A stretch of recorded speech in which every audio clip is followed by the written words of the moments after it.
In the last class when we were together, we had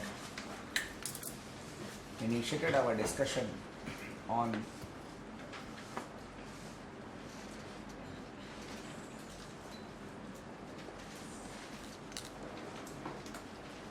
when we were together in the last class, we had a discussion on the fundamental rights, and the last thing that we had discussed was the doctrine of severability and the doctrine of eclipse. Now in today's class, the first thing that we will be taking up for discussion is amendability of the fundamental rights.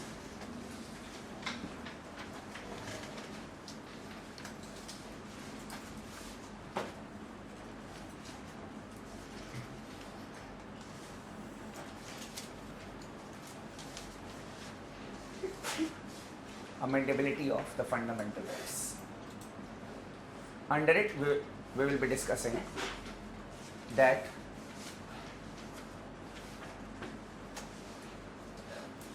if the Parliament has the power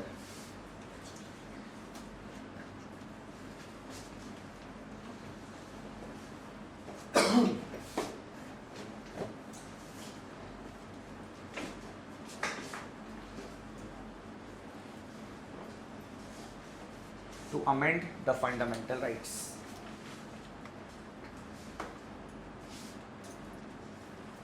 Now here again, we will start with Article 13 Clause 1 of the Constitution.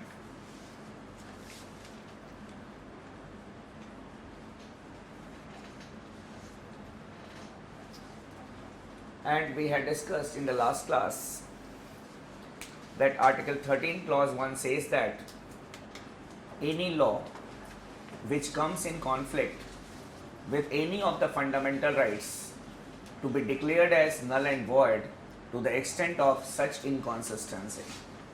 That was the thing that we had discussed, that if any law comes in conflict with any of the fundamental rights, is to be declared as null and void to the extent of such inconsistency. But what happened?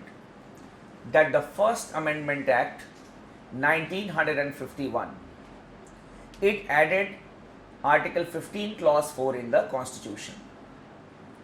And Article 15 Clause 4 enabled the state to make provisions for the protection, or we can say it can make provisions for the socially and educationally backward classes, including the scheduled caste and scheduled tribes. And because of that, the reservation policy was introduced. So Article 15 Clause 4 was violation of right to equality, which is a fundamental right. After that, Jamindari was abolished as Article 31B was added in the Constitution, which also added Schedule 9 in the Constitution. And the Land Reform Acts, which were initiated by the various states, they were added there. So the First Amendment Act, it itself violated the fundamental rights. That is, and Article 13 Clause 1 was questioned, that if a law comes in conflict with any of the fundamental rights, so even the First Amendment Act, it came in conflict with right to equality and right to property. Clear? So from there the debate started. You may write it. The First Amendment Act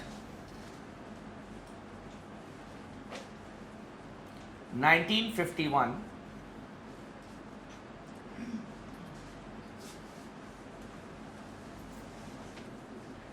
added Article 15 Clause 4, added Article 15 Clause 4,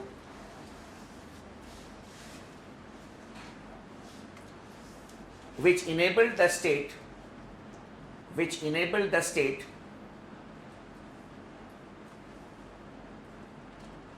to make special provisions to make special provisions for the socially and educationally backward classes, for the socially and educationally backward classes,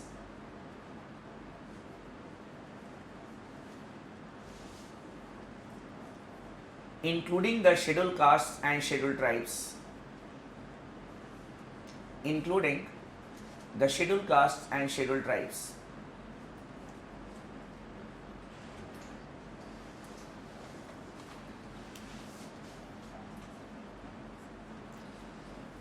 It also added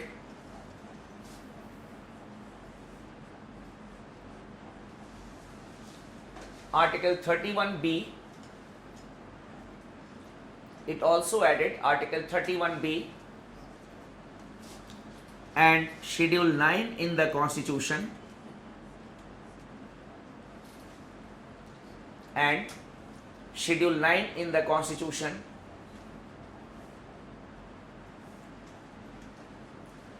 and Jamindari was abolished, and Jamindari was abolished.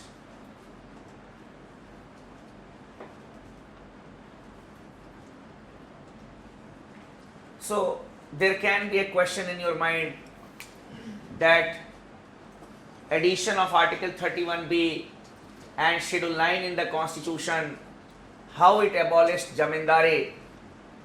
Basically, Article 31B, it provided for Schedule 9 in the Constitution, and it was written that any matter which is added in Schedule 9 of the Constitution is not subject to judicial review. Means, if a law passed by any state legislature or any legislature is included in Schedule number 9, then it cannot be challenged in a court of law. So what happened? That the various land reforms which were passed by the various states, they were added in Schedule 9 and they were not subject to judicial review. So land reform acts, it meant that there should be abolition of Jamindari. So they abolished Jamindari, and that is why we say that this Amendment Act abolished Jamindari, because the land reform acts were added in Schedule 9, and Schedule 9, whatever is written inside Schedule 9, the matters, they cannot be challenged in any court. Clear? Now the situation is different. We had a Supreme Court ruling that any matter which is added in the 9th schedule after 1973 is subject to judicial review. But at that point of time, it was not a law. Obviously, the Supreme Court verdict was not there. So, whatever, which item was added in Schedule 9, that was not subject to judicial review. So, that is why we say that it abolished Jamindari. Clear? Next you write. This Amendment Act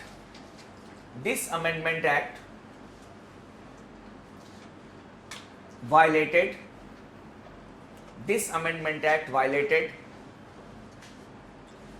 right to equality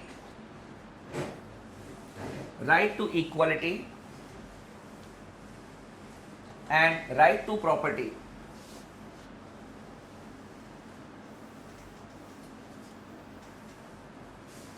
So at that point of time, right to property was also a fundamental right. After that, what happened? These Amendments Act were challenged in the courts. So whatever Amendment Act took place regarding land reforms, they were challenged in the court of law, and basically the article in question was Article number 13 clause 1. This was the main basis, that whether the amendments are violating Article 13 clause 1 or not. Now the first case in this regard was Shankri Prasad, likh lo. In the Shankri Prasad versus Union of India case, in the Shankri Prasad versus Union of India case, 1951,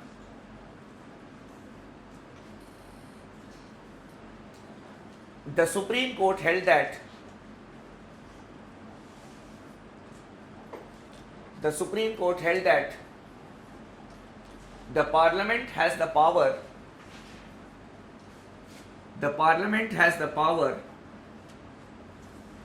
to amend the fundamental rights. It has the power to amend the fundamental rights.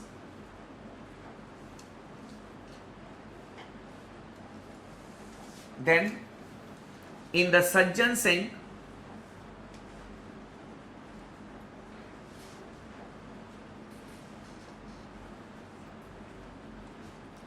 versus State of Rajasthan case,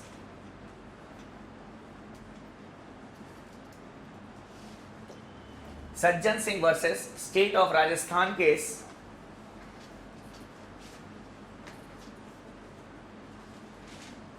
(1965),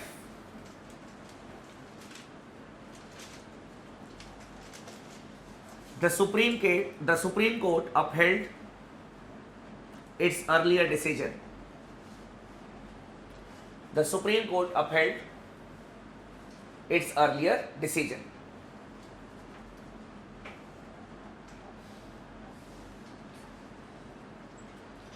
Then,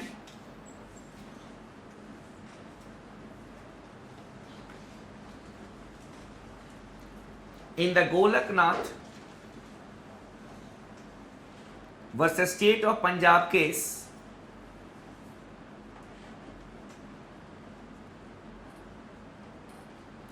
(1967),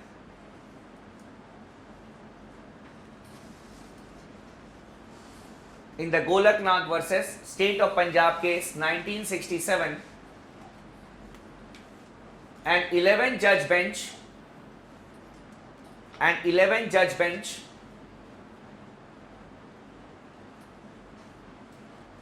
of the Supreme Court, an 11-judge bench of the Supreme Court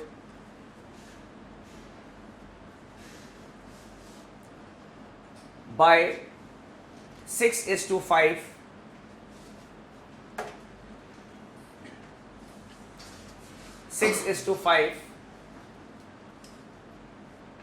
held that the Parliament has no power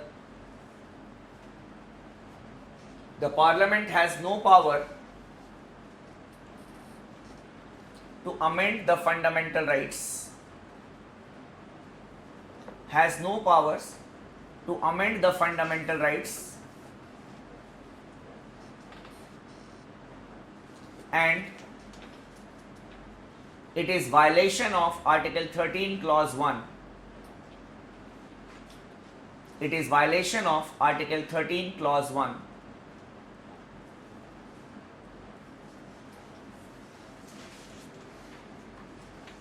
Article 13 Clause 1. But the Supreme Court in this case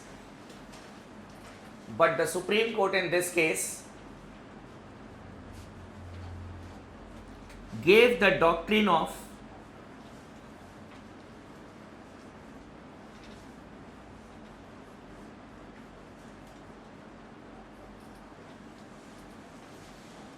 prospective overruling,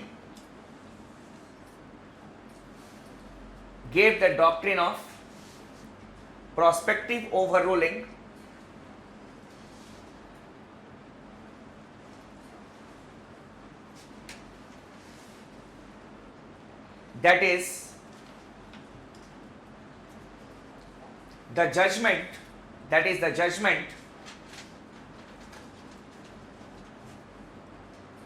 will have an effect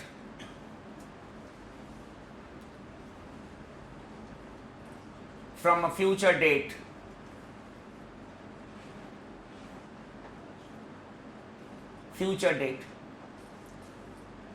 That is,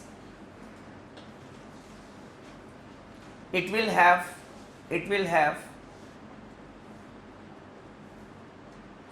a prospective effect. It will have a prospective effect, not a retrospective effect. Not a retrospective effect.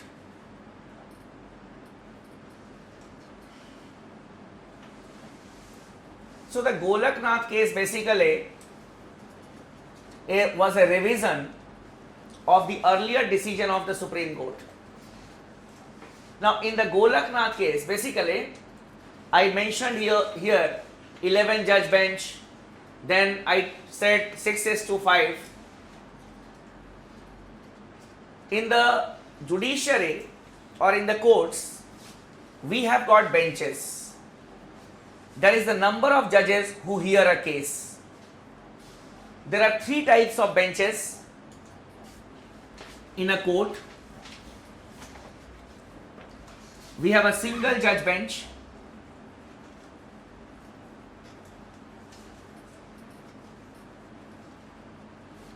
single judge bench. Single judge bench consists of one judge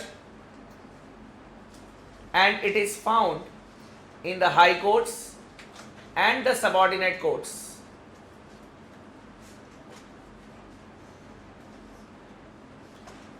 It is found in the high courts and the subordinate courts. Single judge bench means one judge will hear the case. Then we have division bench.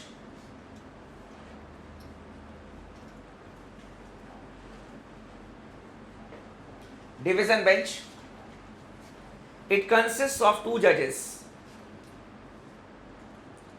Division bench consists of 2 judges. The division benches are found in high courts and Supreme Court.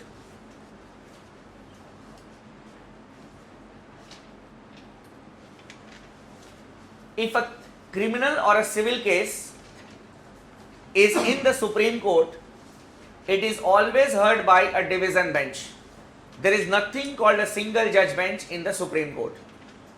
If we have CJI in it, it can be a special bench or there may be 3 judge bench if decided by the Chief Justice of India or the Chief Justice of the concerned High Court. That can be a special bench to look into some special type of cases. Apart from it, the third type of bench is constitutional bench.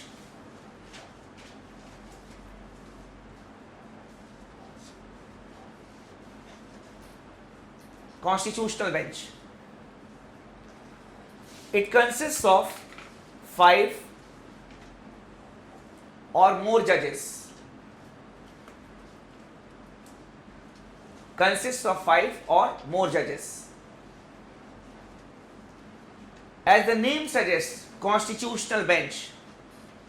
Whenever there is a question related to the interpretation of the Constitution, that whether the law is in accordance with the Constitution or not, then the Chief Justice of India as well as the High Court, they can have the constitutional benches.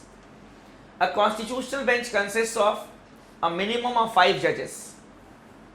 Clear? And the constitutional benches are found in the High Courts and Supreme Court. So all the cases related to the interpretation of the Constitution are referred to the constitutional bench. Means the Chief Justice of India will constitute a constitutional bench. And the judgment depends on the majority decision. Majority decision. 5:3:2. And there can be more than 5 judges also, that is 5 or more than 5. Remember one thing, the revision of the earlier judgment can only be by a higher bench. For example, in the Golaknath case, if 11 judges were there in the bench, if same type of case comes again and the Chief Justice of India feels that there may be a revision, he will have to constitute a higher bench, 13, 17 judges in that bench. If 11 judges are there and another decision is given, the decision will not be revised. The same decision will prevail. So in the Golaknath case, 11 judges were there and The decision was 6:5. 6 judges were in favor of the decision that we have noted down. They felt that it is violation of Article 13 Clause 1. Any law which comes in conflict with the fundamental rights to be declared as null and void to the extent of such inconsistency. So it was their interpretation. But what the court did, the court gave the doctrine of prospective overruling, underline doctrine of prospective overruling.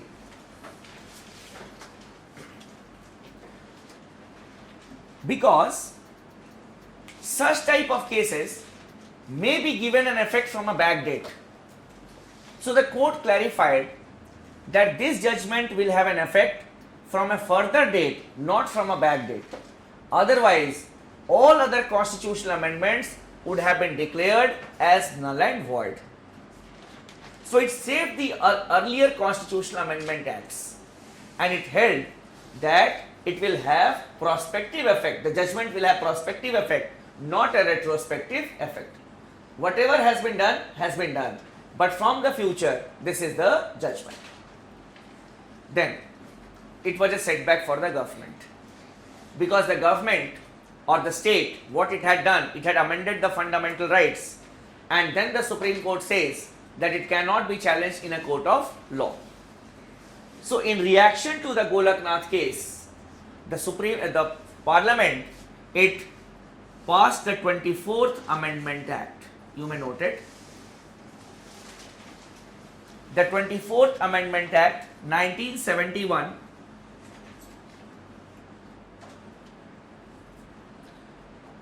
added Article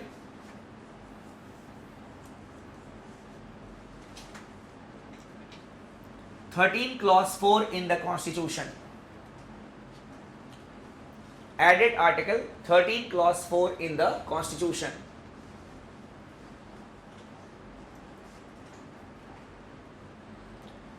Which held that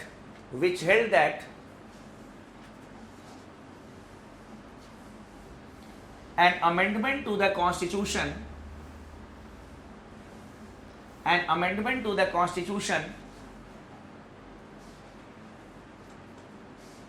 is not to be considered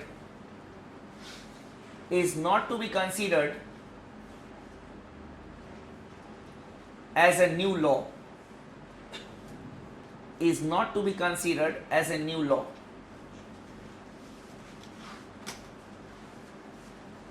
Secondly, the nature of Article 368 was also changed. Secondly, the nature of Article 368 was also changed.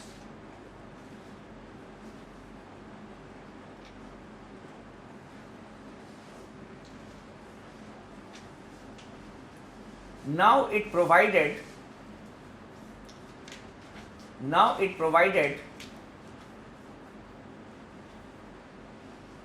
that the Parliament has the power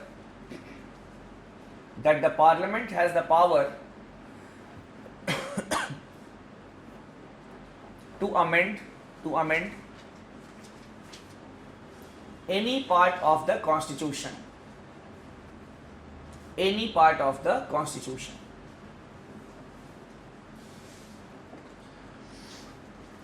So two amendments were made in the Constitution by the 24th Amendment Act 1971.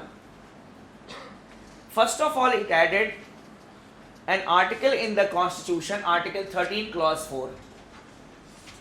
Now Article 13 Clause 4 says that an amendment to the Constitution is not to be considered as a new law.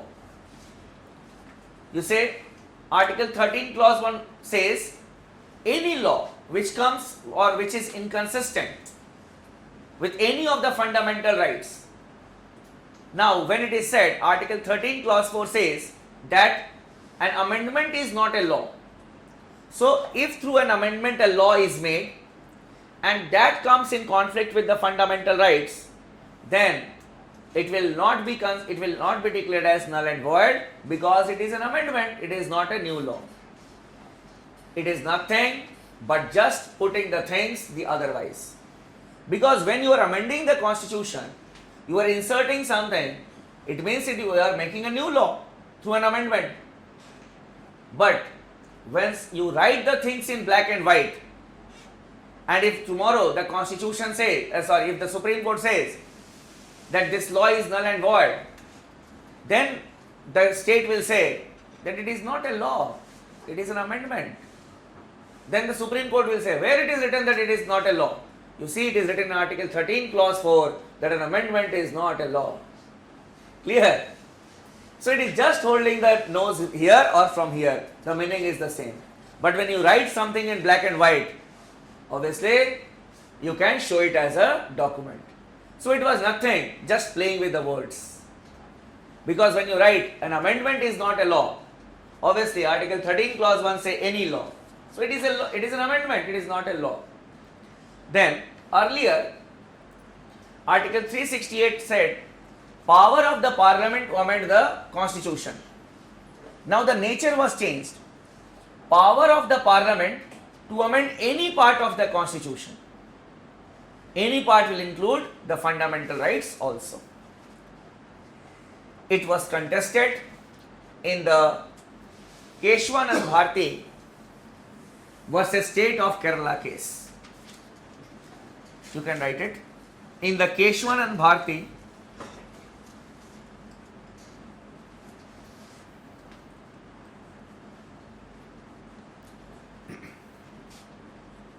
versus State of Kerala case,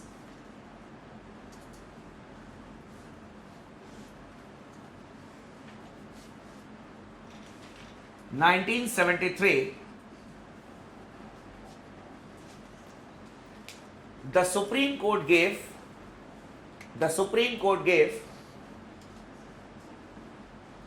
a judicial innovation. The Supreme Court gave a judicial innovation of the basic structure doctrine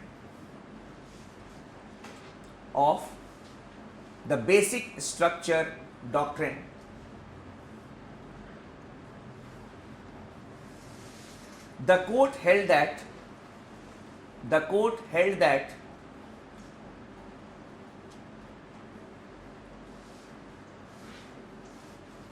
parliament has the power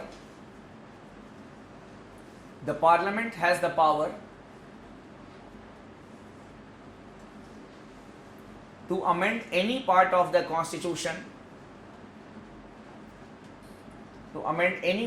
constitution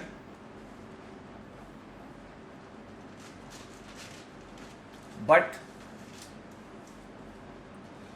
the basic structure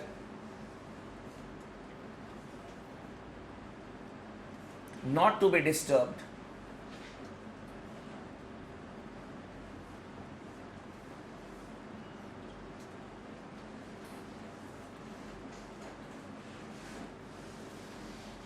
The court in this case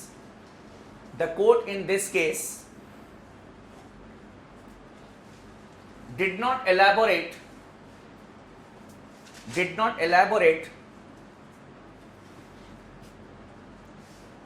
that what consists of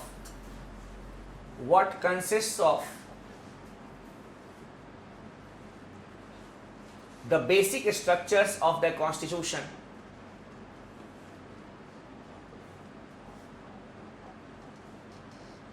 What consists of the basic structures of the constitution, but through its various judgments,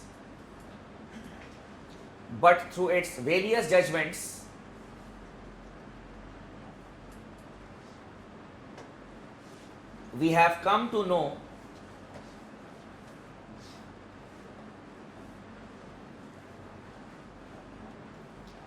that the following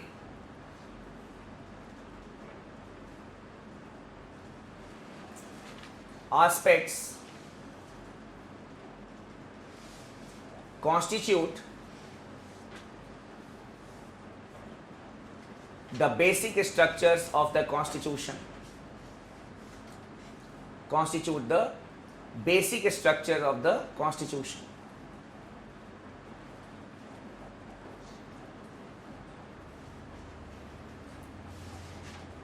First, the sovereignty of the country